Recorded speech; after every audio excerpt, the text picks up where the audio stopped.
మోడీ గారు యోగా గురించి ప్రపంచ దేశాలన్నీ చెప్పారు కదా. ఏం చెప్పారండి మోడీ గారు? మోడీ గారు యోగా చేస్తే చాలా బాగుంటది.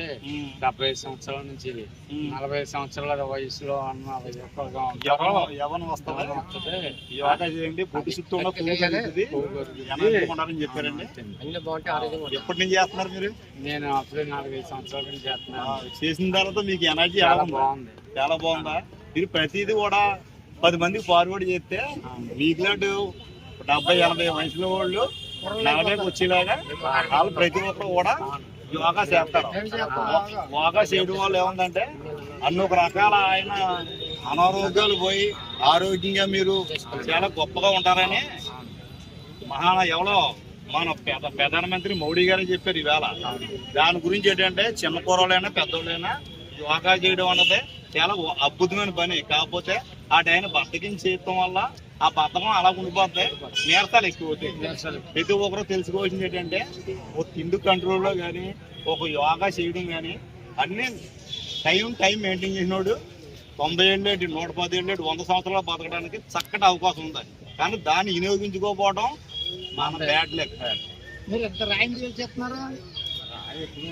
ముందు నుంచి అలవాటు కదా.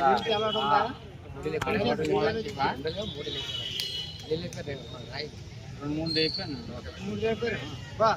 ఇప్పుడు ఈ వయసులో ఇలా లేపుతారంటే ఆ వయసులో మీరు ఎక్కువ లేపుతారా? అప్పుడు మంచి అనస్టిక్ ఉండేవారా? అంటే మీరు మంచి ఈ అలవాట్లో మంచి కత్తిలో ఉండేవారు అవ్వాలి. ఇప్పుడు కూడా బాగానే ఉందండి. మరి పొద్దుట ఉదయాన్నే జావ తాగుతుంటాను. బాదం పప్పు అరుగుదల కూడా అంతా బాగుంది కదండి. అంటే లెక్కన ఈ 75 లో కూడా మీకు మిషనరీ ఇంత స్ట్రాంగ్ ఉందంటే మీరు కష్టపడ్డ దాన్ని బట్టి మిషనరీ స్ట్రాంగ్ ఉందన్నమాట. మీకు ఏరే పని ఏది కాకుండా యోగా మాత్రం కంటిన్యూగా ఫుడ్ సెక్షన్ కూడా కరెక్ట్గా మీరు తింటారు. అందుకోండి మీరు 65లో కూడా 45లో నిజంగా మీరు అసలు 65 అని అంటే ఎవరు నమ్మరు తెచ్చండి. ఇవాళ ఎత్తి మీద కూర్చేంత ఊరింది కానీ అన్ని కూడా ఎక్కడుండి అన్ని ఎక్కడున్నా అక్కడ ఉన్నాయి. ఎక్సలెంట్ అండి, చాలా బాగుంది. దినోత్సవం ఉందండి. ప్రతి ఒక్కరు కూడా వైజాగ్ వెళ్ళాలండి.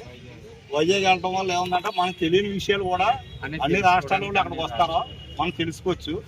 తెలుసుకోవడం బట్టి ఏముందంటే మనం 10 మందికి చెప్పడం వల్ల మనకేం నష్టమే రాదు. కానీ కొంతమంది ఆలకింతే వాళ్ళ ఆరోగ్యం బాగుంటుంది. ప్రధానమంత్రి గారు పెట్టిన ఆ సిస్టమ్ అంతా అర్థం చేసుకుంటే మన లైఫ్ లో కూడా ముందు రావడానికి చక్కటి అవకాశం ఉంది. దీనికోసం మీరు కూడా వెళ్తా ఈ చుట్టుపక్కల ఉన్న ఒక 5 రాజులు తీసుకెళ్ళడం కూడా మీకు గొప్ప సంకల్పం. జై జనసేన, జై జనసేన, జై పవన్ కళ్యాణ్, జై పవన్ కళ్యాణ్.